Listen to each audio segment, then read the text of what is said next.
Welcome back, guys. Today I wanted to cover the topic of tuning the bass because it's very important when we're playing with other people to be in tune together. Otherwise, it just sounds absolutely terrible.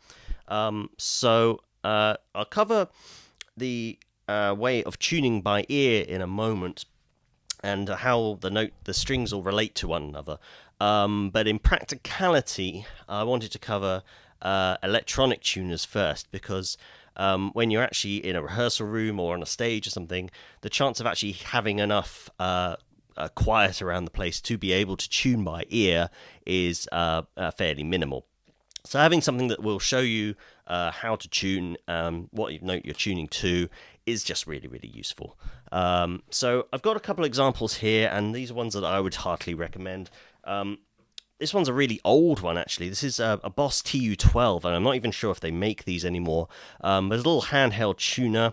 You can plug the bass in, but it's also got a microphone built in, so if you're playing an acoustic instrument, it works well with that as well.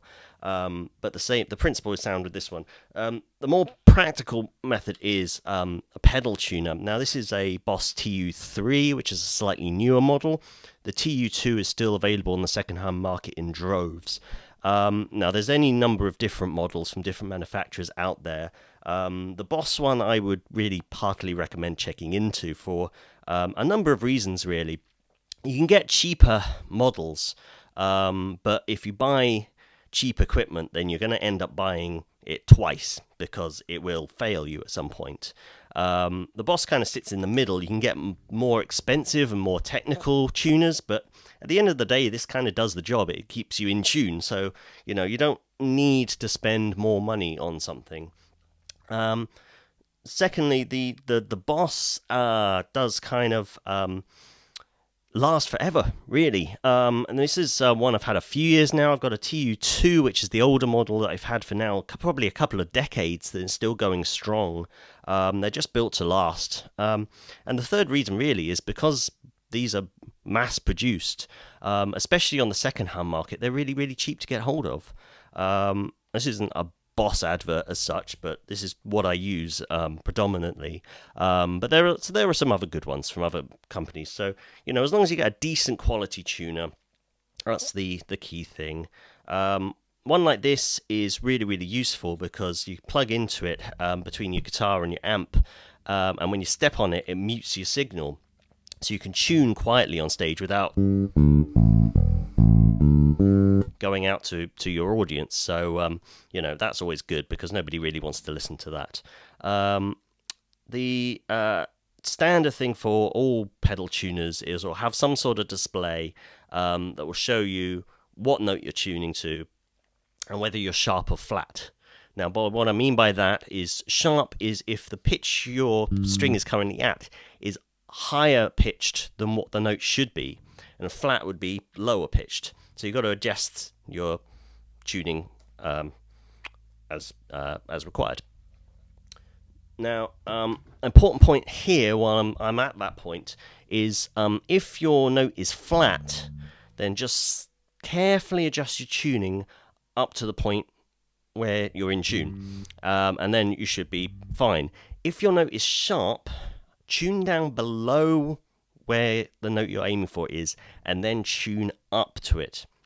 And that's really important, and I see that done wrong a lot of times. People just tune down to the note, and the point of this is, if you're tuning up, you're increasing the tension on the string, and when you reach the point of the note, that tension is maintained. Now, if you tune down, you're loosening the tension of the string. You get to the point of tuning, and then you think you're in tune, but that tension will keep reducing because of the physics of the string.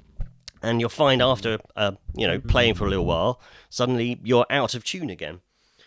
So tune down below the note and then back up to it. Really important.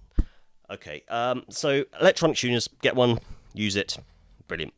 Now, the basic tuning of the bass is, or the 4-string bass, as I've got here, is E, A, D, G, from low to high. If you've got a 5-string bass, normally that will be a low B below the E string. Or a 6-string bass, it'll be a low B and a high C. Now, occasionally you'll get a 5-string that will have a high C instead of the low B, but, 4 strings is what I've got here today, so we'll concentrate on that, and it's most likely what you're starting out on. The tuner, will get you into tuning there, but the way the strings relate to one another is very useful to know as well. If you're starting from the bottom, the low E, if you go to the 5th fret, that's the 2nd fret marker, play that note, that's an A, should be the same note as the next string up. Likewise, if you're playing an A, go to the 5th fret, then you get a D, and it should be the next string up. On the D string, 5th fret is a G, G up. Okay. If you're working down the strings, if you've got your G in tune, if you go to the 7th fret, so that's the 3rd fret marker, you play that note, that is an octave up, so the higher pitch but the same note as the string below it. So that is a D. And likewise, you can work your way down. So if you've got, you have one string in tune,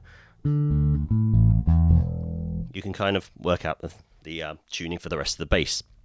Now at this point, I don't want to get too deeply into harmonics, because that's a whole topic by itself, but just as a very quick introduction of it, a harmonic is a natural resonant point on the neck. If you hold your finger on the string but don't press it down against the fret, but hold it above the 7th fret, you get a note. Compare it to fretting it down. Okay? So practice getting that out, because if you play that, and then you do the same thing but on the 5th fret below, you get exactly the same note. Now this is an even better way of tuning by ear, because it's a much, much, much clearer note. And it's likewise the 7th fret and the 5th fret below, all the way down, are the same notes. Now, the easiest way to do this is, if you know one string is in tune, I'm going to detune my D string. You listen to that note, you listen to the note below. If they're out of tune, there should be a sort of a warbling sound. Now, you may not get used to it straight away, but you can kind of figure out that's lower pitched than that. So, as you bring it up, that warbling decreases until you just get one single note. That's pretty close. It's not perfect, but it'll do for today. So that's a really good thing to do. If you know absolutely one string is in tune, then you can tune by that way.